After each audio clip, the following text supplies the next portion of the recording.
এই যে অবারণ চলা, মসৃণ চলা, সেই চলাটা তখনই সার্থক হয় যখন আমরা পারস্পরিকতায় অভ্যস্ত হই। আমার না যদি থাকে সুর, তুমি তা দেবে, তোমার গন্ধ হারা ফুল আমার কাছে সুরভি নেবে। এরই নাম প্রেম। এই পারস্পরিকতা যখনই থাকে, তখনই সমাজটা সুন্দর হয়ে ওঠে। মানুষ মানুষের জন্য, জীবন জীবনের জন্য। বলো কি তোমার ক্ষতি, জীবনের অথই নদী পার হয় তোমাকে ধরে, দুর্বল মানুষ যদি। এই পারস্পরিক নির্ভরশীলতা, পারস্পরিক শ্রদ্ধা, বিশ্বাস, এটাই তো সমাজ গঠনের সবচেয়ে শক্ত ভিত। আর এই ভিতটা যত সুদৃঢ় হয়, তত সমাজটা সুন্দর হয়ে ওঠে। এই নির্ভরতা তো শুধু ঈশ্বর বা ভগবানের ওপর নয়, এই নির্ভরতা আমার পরিবারের প্রতিটি মানুষের মধ্যে দরকার। একটা অজয় অজয় চক্রবর্তী, অজয় চক্রবর্তীর নাম সম্ভবত আপনারা শুনেছেন, নিশ্চয়ই শুনেছেন, যিনি পণ্ডিত অজয় চক্রবর্তী নামে খ্যাত। তার মেয়ে কৌশিকী চক্রবর্তী, দুজনেই অত্যন্ত স্বনামধন্য, স্বনামধন্যা গায়ক গায়িকা। তার একটা ভিডিও দেখছিলাম, সেখানে বলছে যে এই যে বিশ্বাস, এই নির্ভরতা, কেন জানি না আজকের প্রজন্ম থেকে প্রায় অন্তর্হিত হয়ে যাচ্ছে। কিছু বললেই আজকের প্রজন্ম প্রশ্ন করতে শুরু করে দেয়, নানা রকম আর্গুমেন্ট। এই আর্গুমেন্ট থাকলে মানুষ কিছু শিখতে পারে না। চাই কমপ্লিট সারেন্ডার, চাই সম্পূর্ণ বিশ্বাস এবং গুরুর কথায় নির্ভরতা। To carry out the commands of Guru without least little shadow of hesitation. তিনি যাই বলবেন তাই করতে হবে, বিনা আপত্তিতে, বিনা ওজরে, বরং পরম আনন্দে। যে ছাত্র বা শিষ্য প্রাণপণে গুরুর আদেশ পালন করেছে, সে কখনো বিফল হয়নি, তার হৃদয়ে শক্তি এসেছে। শিষ্যের কর্তব্য প্রাণপণে গুরুর আদেশ পালন করা। এই যে আনকন্ডিশনাল ডিভোশন, আনকন্ডিশনাল সারেন্ডার, এইটা করলে অনেক অনেক অনেক অনেক বিপদ থেকে রক্ষা পাওয়া যায়। এই নির্ভরতা দরকার। যাদের মধ্যে এই নির্ভরতা আছে, তারা জানে, তাদের দেখে মানুষ বোঝে যে তারা কতটা শক্তিমান। এই শক্তির উৎসই হচ্ছে ভক্তি। আর ভক্তি মানেই হচ্ছে বিশ্বাস করে নির্ভর করা।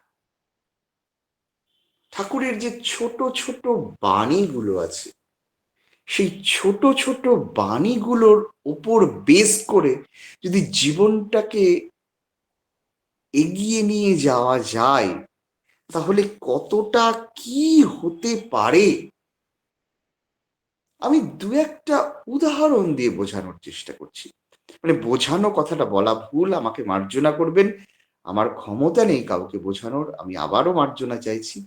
আমি শুধু উদাহরণ সহযোগী জিনিসগুলো উপস্থাপন করার চেষ্টা করছি যে কি হতে পারে।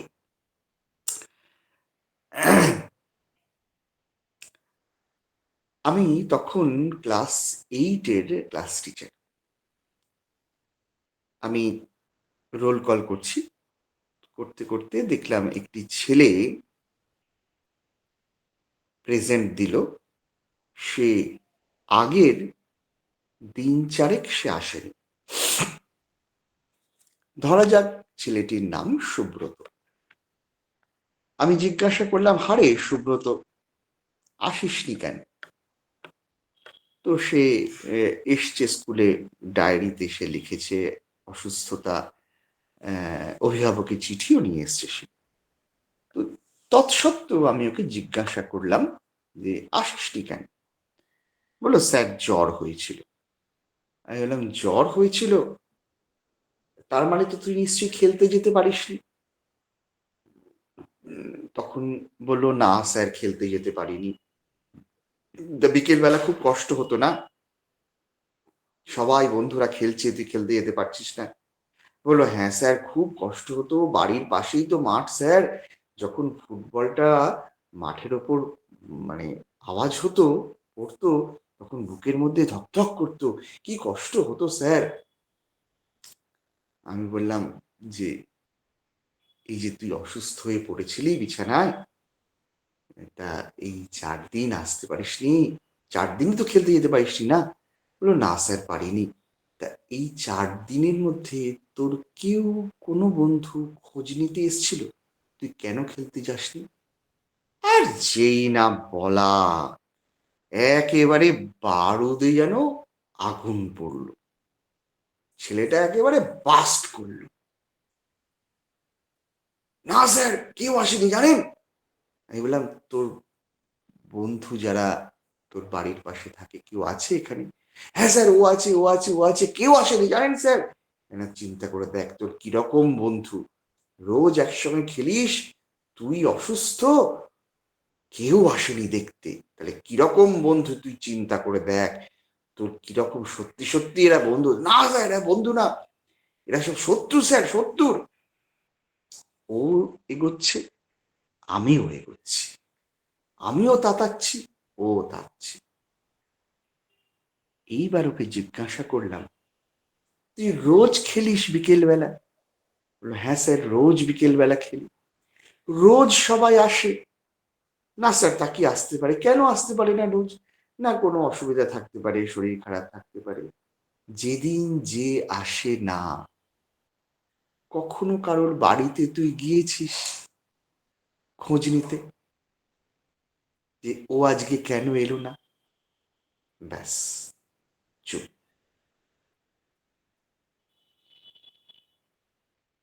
এইবার বুঝতে পারলো যে কোথায় আমি আঘাতটা করছি বা কোথায় আমি পোক করছি ওকে।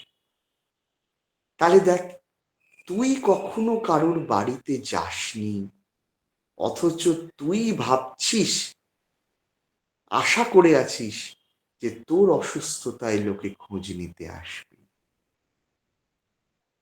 এই যে ঠাকুরের বাণী, দিতে যে জানে না, পাওয়া তার ঘটে না। যে ছোট্ট একটা বাণী, আমি কখনো কারোর আপদে বিপদে ঝাঁপিয়ে পড়িনি, অথচ আমি ভাবছি যে আর একজন আমার অসুবিধাতে ঝাঁপিয়ে পড়ে আমাকে বিপন্মুক্ত করবে। তা কি হয়?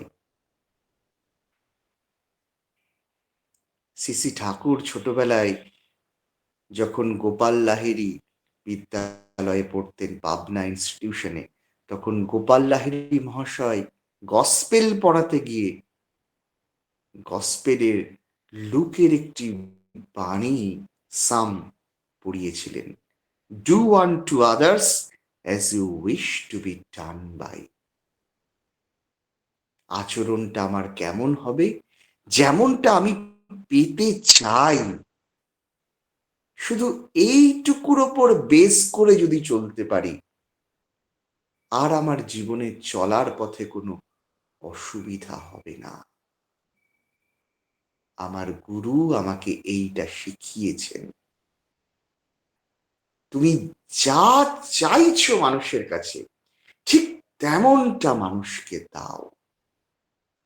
এইটাই হচ্ছে চলার তুক। আর যখন গুরু সামনে থাকেন, তখন তিনি যা বলেন সেটাই হচ্ছে ধর্ম।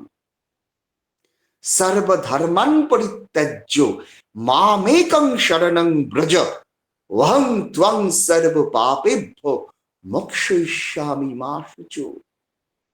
এতদিন পর্যন্ত যা যা কিছু ধর্ম বলে জেনেছ, সমস্তটা পরিত্যাগ করো।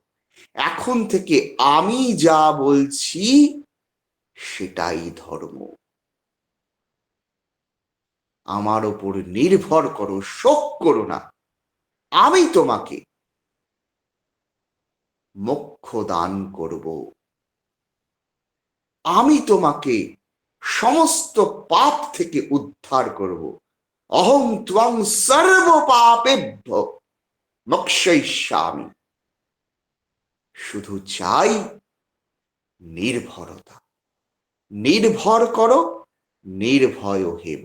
আমরা একটা গান করি না, এ কি আনন্দ পরমানন্দ? সেই গানের একটি লাইন আছে, একটি কলি আছে, নির্ভর করো নির্ভয় হেব। যদি নির্ভর করতে পারো তবেই তুমি নির্ভয় হবে। সত্যানুসরণে ঠাকুর কি বললেন? নির্ভর করো, আর সাহসের সহিত উদ্যম উৎসাহে, অদম্য উৎসাহে কাজ করে যাও। লক্ষ্য রেখো তোমা হতে তোমার নিজের ও অন্যের কোন রূপ অমঙ্গল না আসে। দেখবে সৌভাগ্য লক্ষ্মী তোমার ঘরে বাঁধা থাকবে। তার পরের লাইনেই ঠাকুর কি বললেন? কথাই আছে, বীরভোগ্যা বসুন্ধরা। তা ঠিক।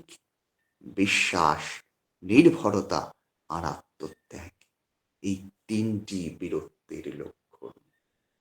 কৃষ্ণলাল শ্রী শ্রী ঠাকুর সকালবেলা বসেছেন, আর কৃষ্ণলাল প্রত্যেকটা দিন বাড়ি থেকে বেরিয়ে ঠাকুর প্রণাম করে তবে দোকান খুলতেন। সেদিন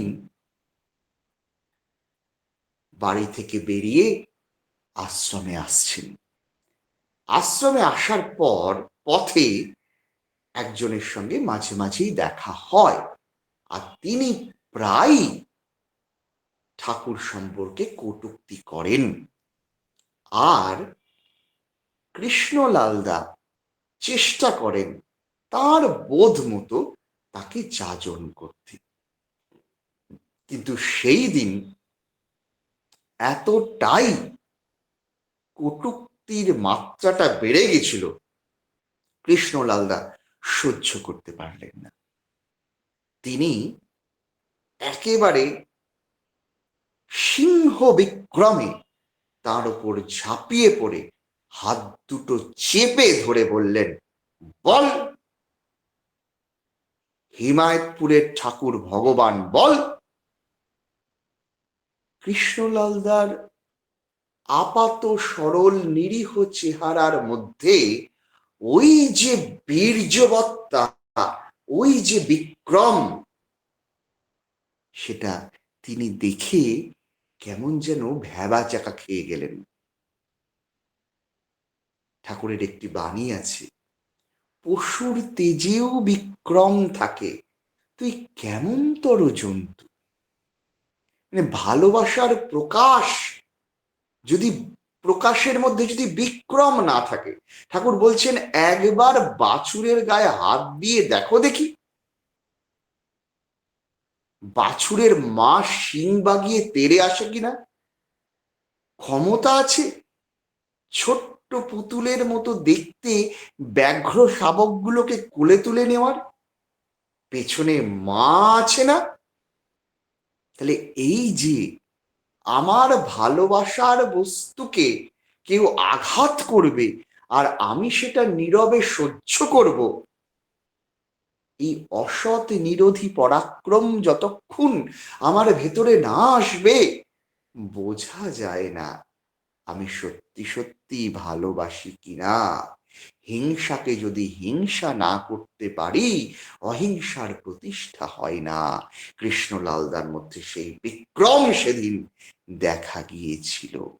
মানুষটি আমতা আমতা করে হ্যাঁ হ্যাঁ হ্যাঁ, পাবনার ঠাকুর, হিমায়তপুরের ঠাকুর ভগবান, আর যেন কোনোদিন না শুনি কোনো খারাপ কথা। কৃষ্ণলালদা চলে এলেন, এসে তিনি ঠাকুরের সামনে বসে আছেন। এইবার কাপড়ের দোকান খুলতে হবে, মহাজনরা আসবে, তাদেরকে দিতে হবে কাপড়, কিন্তু তিনি উঠতে পারছেন না। ঠাকুর কৃষ্ণলালদার দিকে তাকাচ্ছেন আর বলছেন আরেকটু বসো, আরেকটু বস, আরেকটু বস। এইবার যখন সত্যি সত্যি দেরি হওয়ার জোগাড়, কৃষ্ণলালদাকে হাতছানি দিয়ে ডাকলেন ঠাকুর, ডেকে পাশে বসালেন, বসিয়ে তার কোলের ওপর হাতটা প্রসারিত করে হাতের ওপর মাথা দিয়ে আধশোয়া হয়ে ঠাকুর শুয়ে পড়লেন। কৃষ্ণলালদা আর উঠতে পারে না। এইবার গল্প চলছে, গল্প চলছে, বেলা গড়িয়ে এলো। ঠাকুর বলছেন চলেন যাই, সবাই মিলে আমরা স্নান করি। ঠাকুর নিজের হাতে সবাইকে তেল মাখিয়ে দিতেন, তেল মাখিয়ে দিয়ে স্নান করতে নামলেন পদ্মায়। পরস্পরের গায়ে জল ছিটিয়ে দিচ্ছেন, সে অদ্ভুত জল কেলি করতে করতে স্নান হলো প্রায় 1 ঘন্টা ধরে। মা ভাতবার গরম গরম কড়াইয়ের ডাল আলু ভাতে দিয়ে মেখে সবাই মিলে একসঙ্গে খাওয়া হলো। খাওয়ার পর চলে গেলে হয় নাকি, একটু বিশ্রাম করতে হয় না? হলো বিশ্রাম। বিকেল বেলা আবার শুরু হলো গল্প। কৃষ্ণলালদা আর ছুটি পান না। রাত্রিবেলা খাওয়া দাওয়া হয়ে গেল। ভাবতে পারেন পাবনার মতো একটা অজপাড়াগা, যেখানে রাত্রিবেলা খাওয়ার পর সন্ধে 7টার মধ্যে সবাই শুয়ে পড়ে, 9টা বাজে তখন ঠাকুর কৃষ্ণলালদাকে ধাক্কা মারছেন, এই যা, দোকান খুলবি না? তখন দোকান, এটা সম্ভব নাকি? যা যা যা, দোকান খোল। ঠাকুর বলেছেন দোকান খুলতে হবে। তিনি ঠাকুরের কথার উপর নির্ভর করে ওই নিশুতি রাতে দোকানের উদ্দেশ্যে রওনা হলেন। দোকানের কাছে গিয়ে দেখলেন আরে বাবা, এত ভিড় কেন? দোকান কি চুরি হয়েছে, নাকি আগুন লেগে ভস্মীভূত হয়েছে? এত ভিড় কেন? হন্তদন্ত হয়ে দোকানের কাছে এসে যখন পৌঁছালেন, সবাই বলছেন ওই তো কৃষ্ণদা এসছেন, কৃষ্ণদা এসছেন। কি ব্যাপার, কি? আরে কতক্ষণ থেকে আমরা দাঁড়িয়ে আছি, দোকান খুলুন। দোকান খুললেন, বিশ্বাস করবেন না, দোকানের সব মাল বিক্রি হয়ে গেল, একটা কিচ্ছু পড়ে রইল না। দোকানে তালা দিয়ে তিনি মুকুন্দ ঘোষের বাড়িতে ছুটলেন। যত মিষ্টি ছিল সমস্ত মিষ্টি নিয়ে এসে আবার ছুটে এলেন পাবনা আশ্রমে। সেই দিয়ে ঠাকুর ভোগ নিবেদিত হলো। এই হচ্ছে নির্ভরতা। আমি তাকে বিশ্বাস করি তো, আমি তাকে সত্যি সত্যি নির্ভর করি তো। ঠাকুরের একটি বাণী ছিল, মানে আছে, অভাব যখন মারবে ছো, যা জোটে দিস পাবি জো। এটার উপরে নির্ভর করেছিল কাটোয়ার একটি ছেলে। এই ঘটনাটি না অন্য কেউ নয়, ঠাকুর নিজে বলছেন। কাটোয়ার ঘটনাটি ঠাকুর নিজে বলছেন। একটা বাণী আছে, অভাব যখন মারবে ছো, যা জোটে দিস পাবি জো।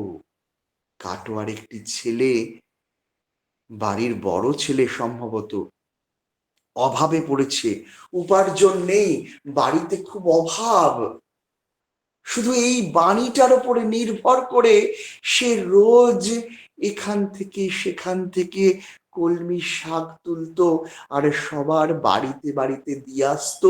কেউ পয়সা দিতে চাইলেও নিত না। একবার গৃহকর্তা খেতে বসে দেখে কলমির শাক ভাজা।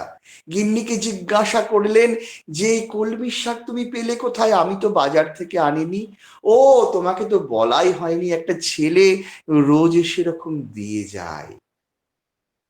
দিয়ে যায় রোজ, পয়সাও নেয় না জানো। পয়সা দাও না কেন? না, নিতে চায় না। আচ্ছা, আমার সঙ্গে দেখা করিয়ে দিও তো। পরের একদিন যখন এলো, ভেতর ঘর থেকে কর্তাকে ডেকে বলছেন, ওই দেখো এসছে ছেলেটা কলমির শাক নিয়ে। আবার কর্তা আলাপ করলেন, তুমি রোজ এরম দিয়ে যাও, পয়সা নাও না কেন? না, আমার গুরুদেব বলেছেন দিতে। কি বলেছেন তিনি? তিনি বলেছেন, অভাব যখন মারবে ছো, যা জোটে দিস পাবি জো। তাই নাকি? তোমার কিসের অভাব? তখন ছেলেটি নিজের বাড়ির যে অভাব সেগুলো একটা একটা করে মেলে ধরলো। তোমার পয়সা লাগবে না? না, ঠাকুর পয়সা নিতে বারণ করেছেন। ঠাকুর বলেছেন সেবা দিতে। তুমি যত লোকের সেবা করবে তত লোকের যথা সর্বস্বের অধীশ্বর হবে। কালকে তুমি এসো তো আমার অফিসে। তিনি মিউনিসিপ্যালিটির চেয়ারম্যান ছিলেন। ছেলেটির চাকরি হয়ে গেল। এই যে নির্ভরতা। প্রকাশ সরকার কৃষ্ণনগরের একজন ঋত্বিক দেবতা ছিলেন, তার নাম প্রকাশ সরকার। তিনি জামাই ষষ্ঠীতে গেছেন শ্বশুর বাড়িতে। কৃষ্ণনগরে নদিয়ারই একটি প্রত্যন্ত গ্রাম, সেই গ্রামে তার শ্বশুর বাড়ি। তিনি গেছেন। বুঝতেই পারছেন, জামাই ষষ্ঠীর সময় প্রচন্ড গরম পড়ে। আম কাঁঠাল পাকবে তো, কাঁঠাল পাকা গরম, প্রচন্ড গরম। সেই গরমে তিনি বাড়িতে ঝোলাটা রেখেই, শ্বশুর বাড়িতে ঝোলাটা রেখেই তিনি যাজনে বেরিয়েছেন। তিনি শুধু খেতে শ্বশুর বাড়িতে আসতেন আর রাত্রিবেলা শুতে, আর সারা সময় ঘুরে ঘুরে যাজন করতেন। জামাই এসছে, কিছু মানুষও এসছেন জামাইকে দেখতে। জামাইয়ের তো একটাই কথা, কানু ছাড়া গীত নাই। তিনি ঠাকুরের কথা বলে চলেছেন। উপস্থিত মানুষরা বলছেন, আপনার গুরুদেব ভগবান, এটা বুঝবো কি করে? না, তার দীক্ষা নিয়ে চললেই বোঝা যায়। না, আমরা সেটা বুঝবো না। যদি আপনার ঠাকুর আজকের মধ্যে বৃষ্টি আনতে পারেন, তাহলে বুঝবো আপনার ঠাকুর ভগবান। হুঙ্কার দিয়ে গর্জন করে উঠলেন প্রকাশ দা। তার জন্য ঠাকুর লাগে না, এই ঠাকুরের এই পেয়াদাই যথেষ্ট। বৃষ্টি আনার জন্য আবার ভগবানকে ডাকতে হবে? ভগবানের এই পেয়াদাই যথেষ্ট, সেই বৃষ্টি নিয়ে আসতে পারে। তাই আচ্ছা, যদি বৃষ্টি আসে আমরা দীক্ষা নেব। তিনি ব্যাগটা খুলে কম্বলের আসনটা বের করলেন। বের করে উঠোন পেরিয়ে একটা বেল গাছ তলায় বসলেন। বসে নাম করতে লাগলেন। ক্রমাগত নাম করে যাচ্ছেন। একা আসনে বসে একাগ্র হয়ে একান্ত চিত্তে সেই একেরই আরাধনা করে চলেছেন। একানুভক্তি, একানুরক্তি, এক মনে ঠাকুরকে ডেকে যাচ্ছেন। বিশ্বাস, নির্ভরতার কি চরম প্রকাশ।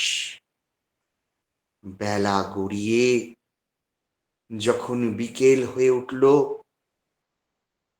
সূর্য ডুবু ডুবু, এই সময় শানকোণে মেঘ, মুহূর্তের মধ্যে সারা আকাশ ছেয়ে গেল মেঘে। শীতল বাতাস বইতে লাগলো।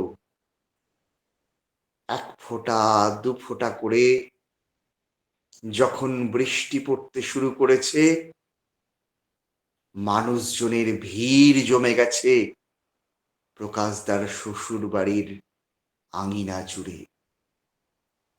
বৃষ্টি যখন একটু বেগ নিয়েছে, প্রকাশদা ঠাকুরের উদ্দেশ্যে প্রণাম নিবেদন করে উঠে দাঁড়িয়ে কম্বলের আসনটা হাত দিয়ে তুলে ঝেড়ে নিয়ে যখন উঠোন পেরিয়ে দাওয়ায় উঠলেন, কড়কড় করে বিদ্যুৎ চমকে একটি বাজ পড়ল।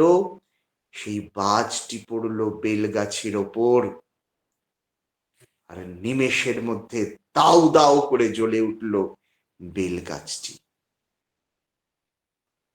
পরের দিন সারা গ্রাম দীক্ষা হয়ে গেল।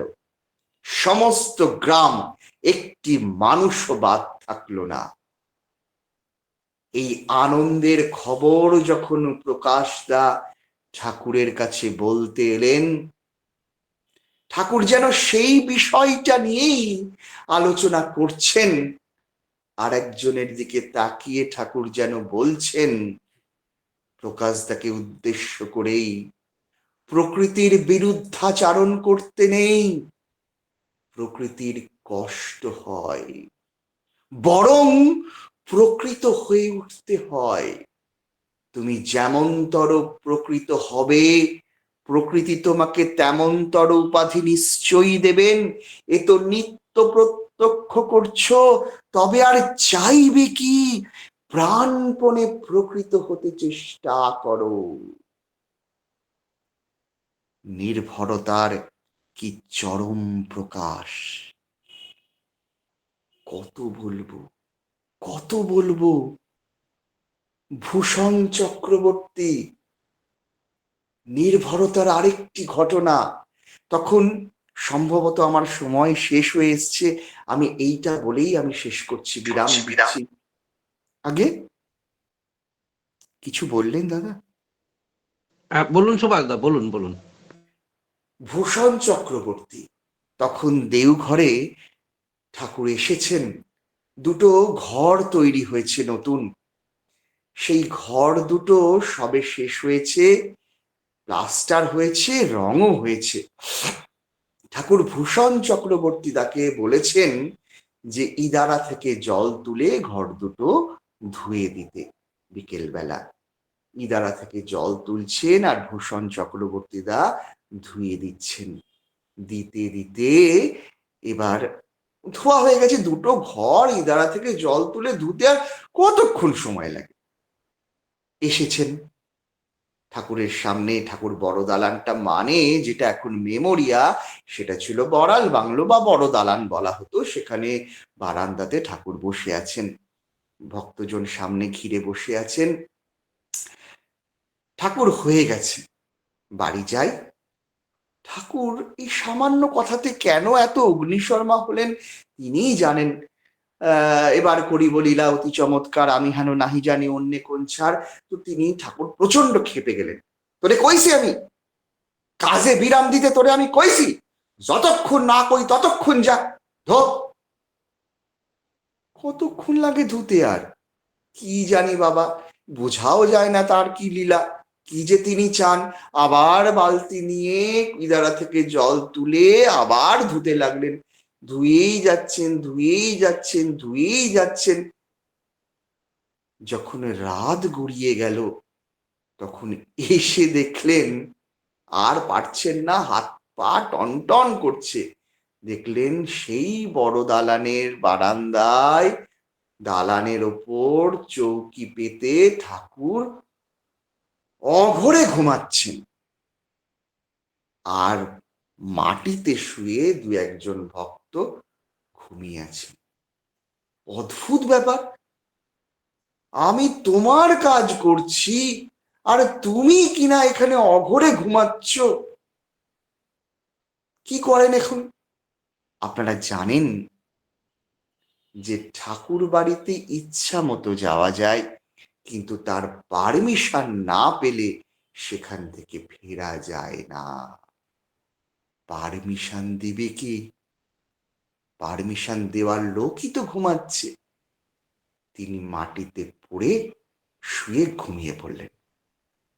পরদিন সকালবেলা ঠাকুরের ধাক্কাতে ভূষণদার ঘুম ভাঙল। এই, ঘুমাচ্ছিস কেন? যা বাড়ি যা।